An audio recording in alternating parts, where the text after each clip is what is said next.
एक अंधेरी रात, सूने रास्ते और एक ऐसी मोहब्बत जो इंसान नहीं, रूहों को अपना शिकार बनाती है।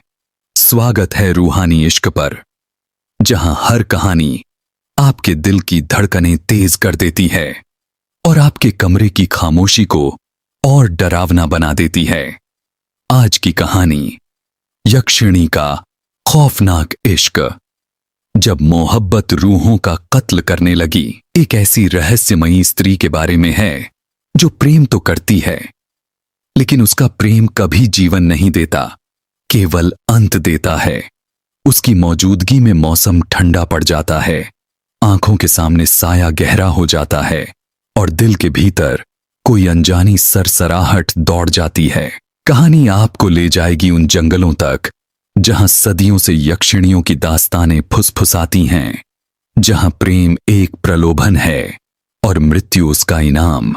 अगर आप अकेले हैं तो सावधान रहिए, कभी बिना कीमत के नहीं आता। एक अंधेरी रात थी, आसमान पर बादल इतने घने थे कि चांद की हल्की सी रोशनी भी जमीन तक पहुंचने से डर रही थी। हवा में एक अजीब सी ठंडक थी, जैसे किसी ने समय को रोक दिया हो। सूने रास्ते पर दूर तक फैले जंगल के साए किसी रहस्य की तरह खड़े थे। उसी जंगल के बारे में वर्षों से एक कथा कही जाती रही है, यक्षिणी की कथा। भारतीय लोक कथाओं और तांत्रिक परंपराओं में यक्षिणियों का उल्लेख प्राचीन ग्रंथों में मिलता है। विशेष रूप से कथा सरित्सागर और बृहत कथा जैसी कृतियों में यक्ष और यक्षिणियों का वर्णन मिलता है।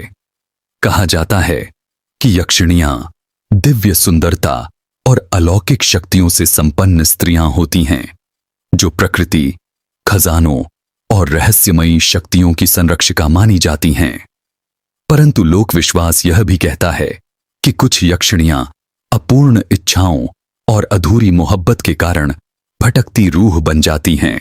जंगल की पगडंडी पर चलने वाला कोई भी व्यक्ति पहले तो केवल ठंडी हवा को महसूस करता है, फिर अचानक पेड़ों के पत्तों में एक अनजानी सरसराहट शुरू होती है, जैसे कोई अदृश्य उपस्थिति आसपास मंडरा रही हो। कहा जाता है कि यक्षिणी अपने शिकार को सीधे नहीं पकड़ती, वह पहले उसके मन में प्रवेश करती है, उसके सपनों में आती है, उसकी तन्हाई को समझती है, उसके भीतर के खालीपन को पहचानती है। उसकी खूबसूरती साधारण नहीं होती। लोक कथाओं में वर्णन है कि उसकी आंखें ऐसी होती हैं जिनमें देखने वाला खुद को भूल जाए, बाल काले बादलों जैसे, त्वचा चांदनी जैसी और मुस्कान ऐसी जिसमें रहस्य छिपा हो।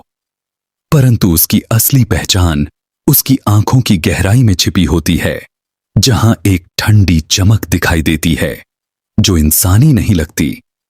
कहा जाता है कि यक्षिणी केवल उन लोगों को अपना शिकार बनाती है जो भावनात्मक रूप से कमजोर होते हैं, जो प्रेम में असफल रहे हों, जिनके दिल में अधूरी चाहत हो या जो जीवन से निराश हों।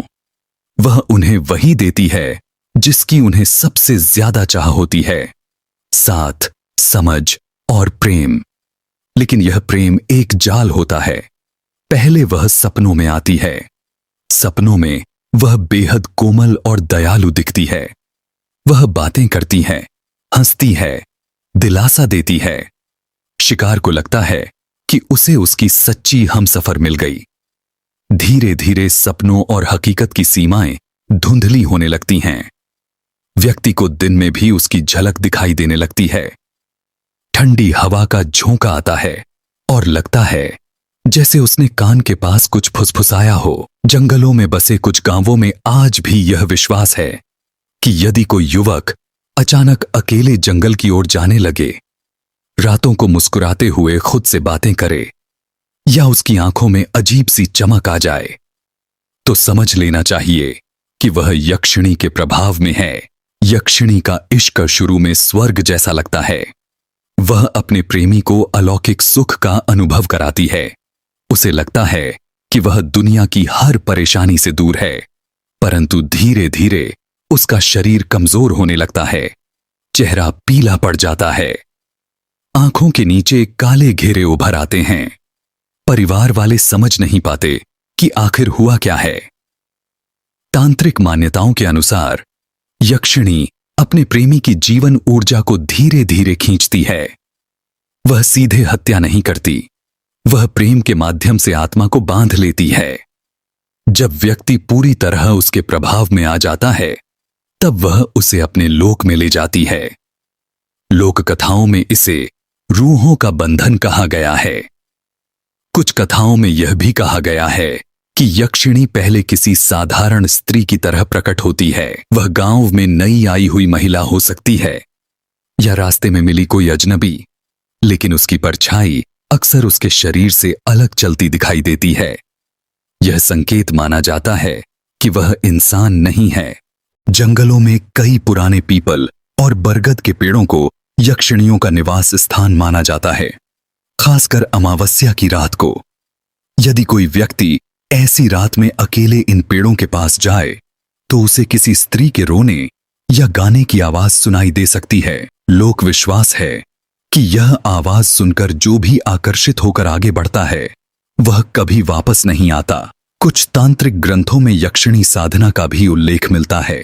कहा जाता है कि विशेष मंत्रों और साधनाओं के द्वारा यक्षिणी को वश में किया जा सकता है, परंतु यह साधना अत्यंत खतरनाक मानी जाती है, क्योंकि यदि साधक का मन जरा भी डगमगा जाए तो वही यक्षिणी उसकी मृत्यु का कारण बन सकती है। इस कहानी का सबसे भयावह पहलू यह है कि यक्षिणी का प्रेम केवल शरीर तक सीमित नहीं होता, वह आत्मा को अपने साथ बांध लेती है। यदि उसका प्रेमी मर भी जाए तो उसकी आत्मा को शांति नहीं मिलती। वह भी उसी जंगल में भटकती रहती है जहां कभी उसने प्रेम पाया था। कई गांवों में ऐसे पेड़ों के नीचे दीपक जलाए जाते हैं ताकि यक्षिणी की आत्मा शांत रहे। कुछ लोग मानते हैं कि यदि कोई सच्चा और निस्वार्थ प्रेमी हो तो वह यक्षिणी को भी मुक्ति दिला सकता है, परंतु ऐसी कथाएं बहुत कम सुनने को मिलती हैं। अधिकतर दास्तानों का अंत मृत्यु और विरह में होता है।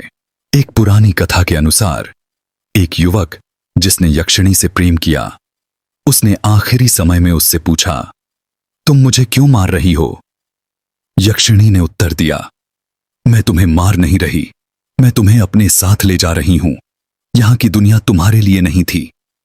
यह सुनकर युवक मुस्कुरा दिया, क्योंकि उसके लिए वह प्रेम ही सब कुछ था।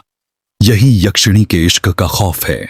वह प्रेम देती है, परंतु उस प्रेम की कीमत जीवन से चुकानी पड़ती है।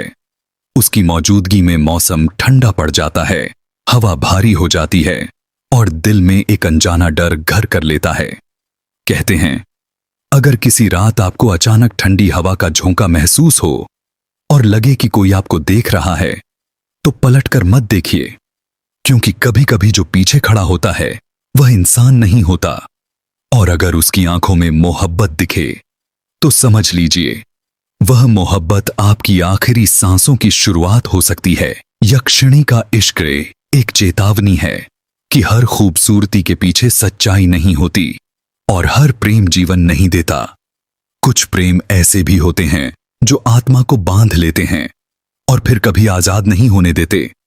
और इसीलिए जब भी जंगलों की खामोशी में कोई धीमी सी हंसी सुनाई दे या किसी अनजान स्त्री की परछाई चांदनी में झिलमिलाए, तो याद रखिए, यक्षिणी का इश्क कभी बिना कीमत के नहीं आता।